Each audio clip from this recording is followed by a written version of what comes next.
go and we're going to move on and whatever. I just don't have the time to necessarily have long, lengthy discussions about some of the stuff. Okay. As America continues to industrialize, and in the 1920s, a lot more energy and things was focused on urban life as compared to small-town America. This country was founded as a small-town country, farming, urban, or rural communities. By the 1920s, that shift towards a more urban nation is taking place. And, you know, we still have small-town America, we still have the small-town country values and things like that, but we also have changing values and stuff that come along with urbanized America. The difference is going to show itself in what is known as the Scopes trial. When it says what clash, you know, it's a clash between the urban and the rural cultural values. The small town America versus big city America. And there still is that divide in this country between small town and big city life. Anybody out there know people that live in a bigger city or a big city? Not like Wilmington, I don't mean a bigger, I mean like a big city like, you know, hundreds of thousands of people. Atlanta, does that count? Yeah, Atlanta stuff. You know, would you say that those people have, in some ways, not that it's bad or whatever, but different values and stuff in some ways concerning what they do, or you know, either it's entertainment or whatever. And the Scopes trial. Well, John Scopes is a teacher in Dayton, Tennessee. Why does he get in trouble? What does he do that makes people? He teaches Darwin's evolution. All right, because in Tennessee it was illegal to teach evolution, and he taught it anyway. So he got arrested and put on trial for that. Again, evolution, which goes against the biblical story of creation. In some states, it's still against the law to teach evolution. Really? Yeah. What, like for a day? No, it was like a week. It's Yeah. like a week. Oh, Yeah, it's really? a chapter, yeah. Yeah, but we're not allowed to like go into She told us, she's like, I'm not going to teach you. Religion, she's not going to religion, she's just teaching what, the theories and, Like, yeah. she Right. taught us, like, there's a turtle on one island and it has a longer neck. The Galapagos, And yeah. another island has a shorter neck and its legs are shorter, so Right. why, through the evolution, why is it so? Gotcha. Like, that's what kind of. Yeah, I mean, it's one of those things that I'm not sure exactly what Ohio law is. Something about if you teach one, you have to mention the others. You know, if you're going to teach evolution, then you have to mention creationism, and you can't.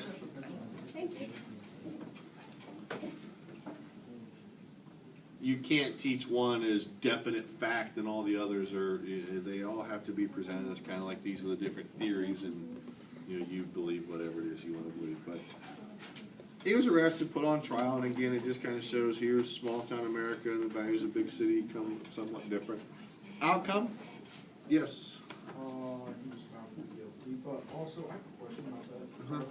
But like when he was he just like by the way, there's like you know when he was talking, like the thing is, did he say this is definitely what happened, or was he like this is a theory? I don't know. All I know is the law in Tennessee said you could not teach evolution. Period. So he taught it. He broke the law on purpose. He wanted to get arrested. He was trying to draw attention to the fact that this was illegal, and he didn't think it should be. So I don't know how he presented it to his class. He just taught them about it and got arrested for it. So I don't know if that's a good enough answer, but that's all I got. The parents was the parents that I don't know. Don't know. I'm not sure who called the cops and how it all came about. I just know he taught it and got arrested for it. So, yeah. Didn't a higher court didn't a higher court go back and remove the fine? Yeah, he never paid the $100. He never paid his fine. So, because later on there was something about, yeah, well, you're guilty, but you don't have to pay it or something like that. So, all right. Women. World War I provides women with an opportunity to work outside the home, maybe do a little bit more that they hadn't been able to do before, and it renews their push for political rights. Obviously, which right is it that they're after? Right to. Yeah, voting rights. And how are they going to go about trying to get it? Protest. What kind of protest?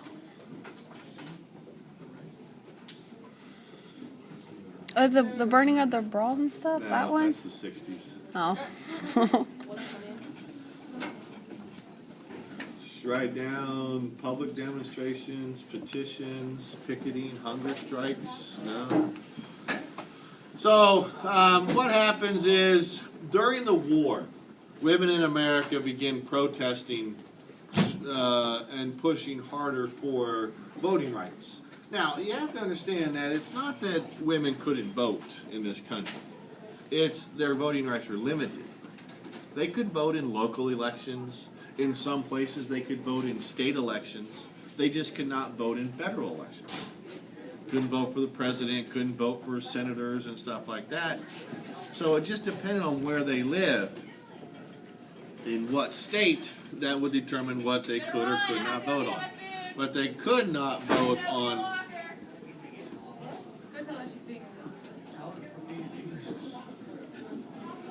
they just could not vote in any federal election of any type. So that's where they're pushing. So they protest out, and a lot of their protests take place outside the White House. And day after day after day, Woodrow Wilson, our president, looks out the window of the White House and he sees these women outside with their signs, Mr. President, what will you do? Mr. President, what about women's rights or women's voting and stuff like that? So after a short amount of time of dealing with this and seeing this, President Wilson has a couple of the women who are leading these protests brought into the White House. And he doesn't say this exactly, but because I wasn't there, so I will be paraphrasing, but this is basically what he says to these women. How dare you? How dare you be so selfish to worry just about your right to vote? Don't you ladies realize we're in a war? That I have to make decisions that are about protecting America and keeping democracy safe around the world, and you want me to worry about your little right to vote? Get over it. That's not the most important thing that we have to worry about right now. So you need to let it go. When the war's over, we'll talk about your right to vote, but right now, quit being so selfish and only care about what you want. Think about the entire country. You need to end your protest. Now, what do you think of President Wilson saying something like that to these women? I would have Do you think he had a good point or not? Or if you're the women, hey, what does it matter what's going on? We don't have the right to vote. We need the right to vote. So, is it? Yeah. I think this is sexist, and as a woman can vote, that he might have not been in there. All right. Very possible. Yeah. So the protests continued, and President Wilson had a couple of the leaders rounded up and thrown in federal prison. Now, their time in federal prison was not very pleasant. It wasn't like they just hung out. It wasn't very nice for them in there. Some of the women reported being assaulted sexually by the guards. They went on hunger strikes to protest being arrested for protesting. Yeah, that's how it works.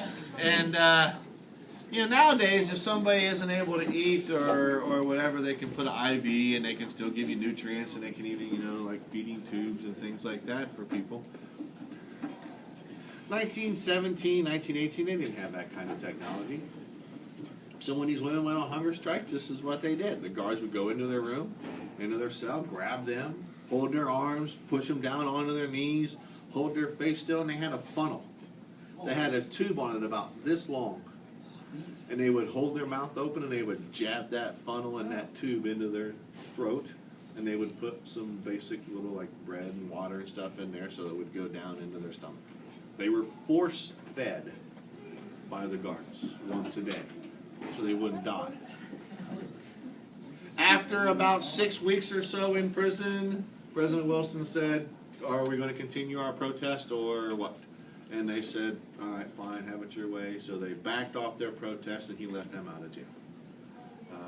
But it was, for a little while, it was kind of rough going for some of these women and how they were treated in the federal prison. So when you're talking about the women's suffrage movement,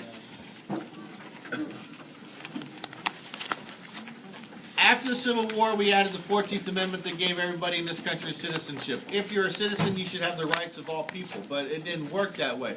just because you were a citizen, the government still limited their rights, such as keeping women from voting. You would think as a U.S. citizen, they would have full rights of everybody in this country, but it didn't work that way. One of the biggest oppositions to women's suffrage is based on stereotyping of women's roles. And this is how this works. In America, we have two worlds. We have what people see as the woman's world and what people see as the man's world. And up to a point, the woman's world was one of taking care of the children, maintaining a nice home, raising your children to be good, honest, hard-working Americans who love their country and went to church. Women, you are the kind, the caring, the loving, the more nurturing people in our society, and you're the ones that we want raising our children because of that. Man, in the man's world, it's business and politics. And if you're going to be a successful businessman or a successful politician, you sometimes have to make some fairly cold-hearted, mean-spirited, ruthless, heartless decisions. If you have to make a business decision to close a factory and 200 people are going to lose their jobs, you can't let your emotions get in the way like a woman would.